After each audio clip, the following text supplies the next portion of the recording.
COVID has certainly exposed the weakness in the social safety nets, the fact that healthcare is linked to employment in the US, that it's hard to get unemployment insurance, particularly if you're a gig worker. We're seeing widespread increases in hunger.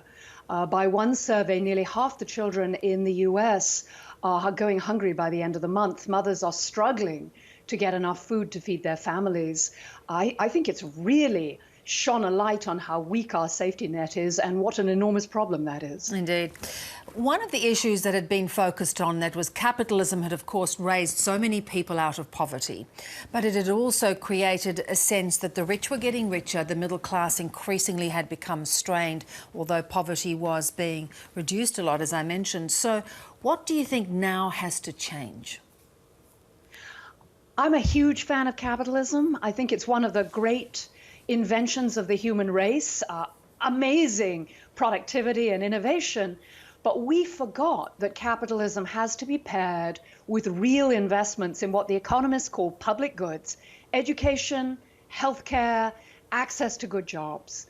And so what we need to do is rebalance capitalism to make sure that the capitalists have the rules that will keep them honest and doing the right thing, and to make sure that everyone has a chance to get a good job and to participate.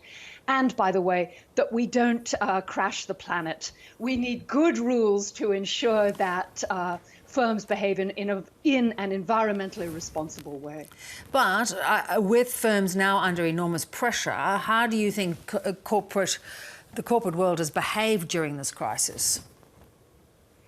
Mixed. Some firms have really stepped forward in a very impressive way. Others not so much. There are a lot of firms under pressure. I think the good news is COVID is making clear to us just how stressed capitalism is. There's lots more appetite for a discussion about fundamental system change. And I think addressing some of these problems could be an enormous source of jobs. I'm a big fan of some sensible version of a Green New Deal.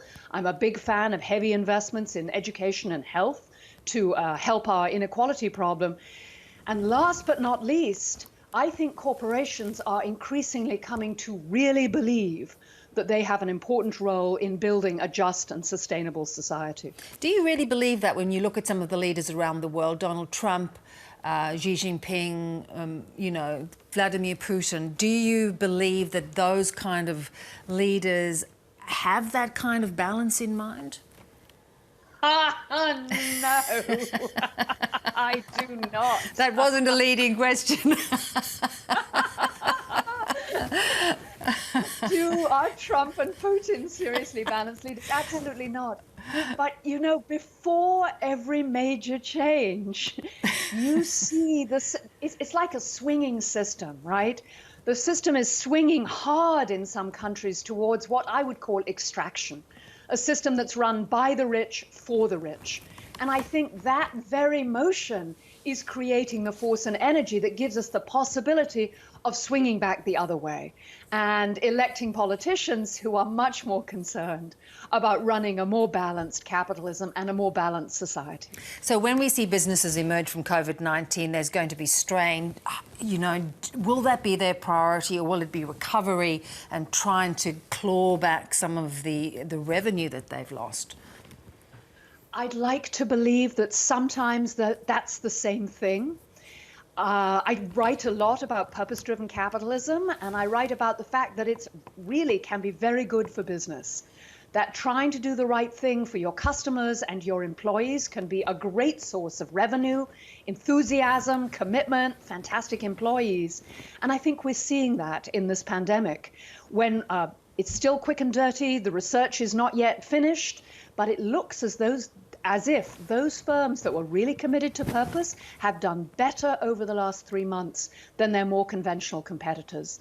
So I think we'll see some firms double down on doing the right thing and absolutely come out of the pandemic determined to rebuild society in a better way. I think your views would be very broadly shared by many people, especially those who've been suffering in insecure jobs, which has been really exposed during this pandemic. Great to talk, Rebecca. Thanks so much. Thanks, Beverley. Great to talk. Bye.